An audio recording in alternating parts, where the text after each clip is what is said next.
यह घटना एक 60 वर्ष की औरत की है। औरत का नाम अनीता होता है। वह औरत जवानी में जो मज़ा ली होती है उसे फिर से महसूस करना चाहती थी। इसलिए एक दिन अनीता एक होटल बुक करती है और एक लड़के को बुलाती है जो पैसे के बदले सब कुछ करता था। उस लड़के का नाम आकाश होता है। अनीता होटल रूम में होती है और लड़के का इंतज़ार कर रही होती है। वह कभी अपने बैग को चेक करती है तो कभी अपने चेहरे को आईने में देखती है।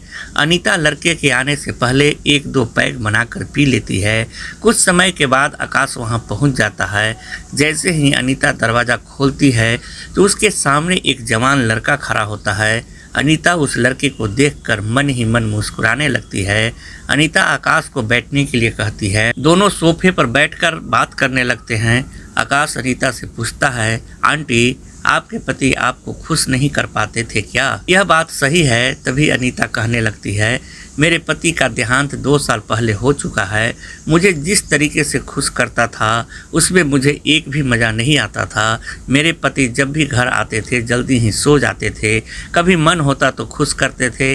अनीता फिर से बोलती है, मुझे जिस तरह की खुशी मिलनी चाहिए थी उस तरह की खुशी नहीं मिल पा रही थी। आकाश कहने लगता है, मैं आपका हाल समझ सकता हूँ। दोनों बात कर रहे होते हैं और कुछ समय के बाद आकाश नीता से गले लगाता है और उसे उठाकर बेड पे ले जाता है। आकाश कुछ करने वाला होता है। उसी समय अनीता कहने लगती है, तुम एक जवान लड़का हो और मैं एक 60 वर्ष की औरत हूँ। मेरा शरीर अब पहले जैसा नहीं रहा। तभी आकाश कहने लगता है, इसमें अपने आप को दोष देने की ज़रूरत नहीं है। आकाश अनीता से संबंध बनाने वाला होता है। तभी अनीता उठकर अपने बैग से कपड़ा लेकर बाथरूम चली जाती है। वह अपने मनपसंद एक कपड़ा लेकर आई थी। उस कपड़े को पहनने लगती है। इधर आकाश अपने शर्ट को खोलकर बेड पर बैठ जाता है। फिर कुछ मिनट के बाद अनीता आकाश के पास आकर बैठ जाती है। फिर दोनों संबंध बनाने लगते हैं। कुछ मिनट के बाद दोनों बेड पर बैठ जाते हैं। अनीता कहने लगती है, मैं अपने पति से जितना खुश नहीं थी उतना आज मैं खुश हूँ। ऐसी खुशी मुझे कभी नहीं मिली थी। तभी अनीता उठकर दोनों के लिए 2 पैक बनाने लगती है। उस वक्त दोनों सोफे में बैठकर दारू पीने लगते हैं। तभी अनीता अपने बारे में फिर से बताने लगती है, मैं एक प्रोफेसर हूँ। मेरा एक बेटा और एक बेटी है। दोनों मुझे बिल्कुल पसंद नहीं करते। तभी अनीता आकाश से पूछने लगती है, आकाश, तुम भी अपने बारे में बताओ। आकाश बताने लगता है, मैं अपने आप का मालिक हूँ। जो मुझे अच्छा लगता है वही मैं करता हूँ। तभी अनीता के फ़ोन में कॉल आ जाता है। अनीता फ़ोन में बात करने लगती है। बात करने के बाद आकाश से कहती है, मुझे अभी अर्जेंट काम के लिए जाना है। मैं तुम्हें अभी पैसा नहीं दे रही हूँ, शाम को मिलते हैं। उसी समय मैं तुम्हें पैसे दे दूँगी। इतना कहकर अनीता अपने काम के लिए निकल जाती है। जब शाम होती है तो अनीता फिर से वापस आती है। अनीता दरवाज़ा खोलती है तो उस वक्त आकाश अपना एक्सरसाइज की प्रैक्टिस कर रहा होता है। अनीता हंसते हुए कहती है, अरे आज तो कुछ ज़्यादा ही प्रैक्टिस कर रहे हो। तुरंत ही अनीता नहाने के लिए बाथरूम में चली जाती है। कुछ देर के बाद अनीता बाहर आती है। उस दिन की तरह दोनों पैक बनाकर पीने लगते हैं। अनीता बोलती है, आज मैं कुछ लिस्ट तैयार किया हूँ। इस लिस्ट में जिस तरह उसी तरह से है। उस दिन की तरह वह दोनों संबंध बनाने लगते हैं। काफ़ी देर तक संबंध बनाते रहते हैं। फिर कुछ मिनट के बाद अनीता कहने लगती है, आकाश, तुम्हारे मम्मी पापा को तुम्हारे इस काम के बारे में पता नहीं है?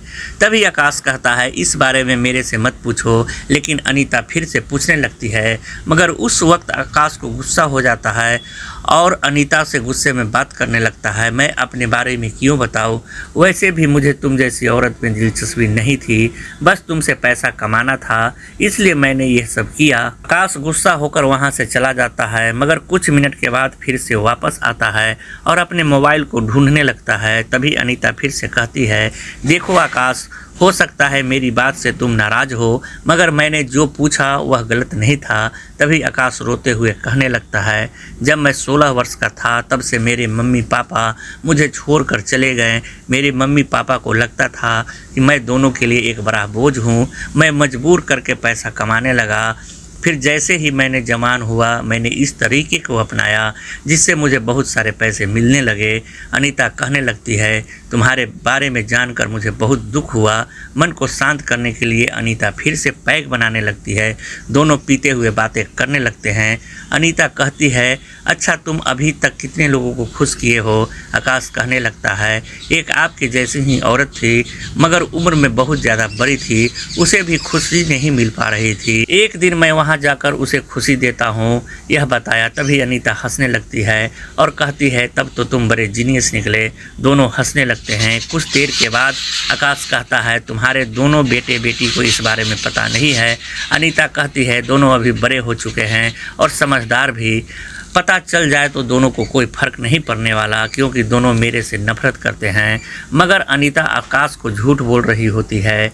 तभी अनीता की बेटी का कॉल आता है। अनीता अपनी बेटी से बात करने लगती है। अनीता की बेटी कह रही थी, 2 दिन से घर नहीं आए हो। इस बात को आकाश भी सुन रहा होता है क्योंकि फ़ोन स्पीकर में होता है। तभी आकाश कहता है, अभी तो आपने कहा कि दोनों से बात नहीं बनती, फिर यह आवाज़ किसका है? अनीता कुछ बोलती उससे पहले ही आकाश उठकर वहां से चला जाता है।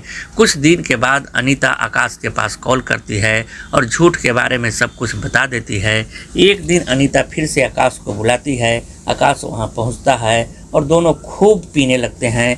आकाश अनीता को उठाकर रूम में ले जाता है और अनीता की ख्वाहिश पूरी कर देता है। दोनों अब एक दूसरे को पसंद करने लगे थे। कुछ दिनों के बाद शादी भी कर लेते हैं। दोस्तों, इस घटना की समाप्ति यहीं पर हो जाती है। एक 60 वर्ष की औरत की सच्ची घटना सुनकर आप लोगों को कैसा लगा?